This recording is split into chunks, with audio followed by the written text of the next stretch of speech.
بسم اللہ من الشیطان الرجیم، بسم اللہ الرحمن الرحیم۔ مومنین کرام، ماہ رجب کے مکمل اعمال جو ہے وہ بیان کیے۔ آج ہم آپ کو ماہ شعبان کے پہلا عمل بتا رہے ہیں، چاند رات، یعنی جب آپ نے پہلی شعبان کی رات کو عمل کرنا ہے۔ اور معصوم فرماتے ہیں کہ شعبان کے مہینے میں، شعبان کو شعبان اس لیے کہتے ہیں کہ اس میں نیکیاں فراوانی مقدار میں ہو جاتی ہیں، بے پناہ نیکیاں کا ثواب ملتا ہے۔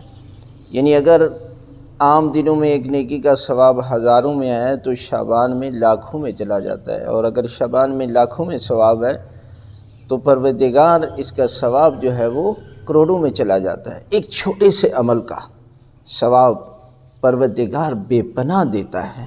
عمل یہ کرنا ہے کہ آپ نے جو ہے وہ شعبان میں 12 رکعت نماز پڑھنی ہے۔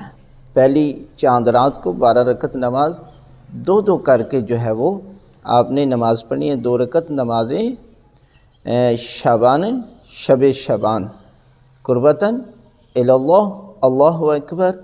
اور اس میں سورہ الحمد کے بعد 11 مرتبہ سورہ توحید کی تلاوت کرنی ہے۔ سورہ الحمد کے بعد 11 مرتبہ سورہ توحید کی تلاوت کرنی ہے۔ 2 کر کے رکعت جو ہے یہ نماز پڑھنی ہے، 12 رکعت۔ اور جب یہ نماز پڑھ لیں تو اس کے بعد دعا مانگے، پروردگار شعبان کے ابتدا ہی میں پروردگار آپ کے نامہ اعمال میں جو ہے وہ پورے شعبان کا ثواب لکھ دے گا۔ اس لیے اس عمل کو انجام دیجئے۔ شعبان کی پہلی رات، چاند رات، یہ عمل جو ہے وہ انجام دیجئے۔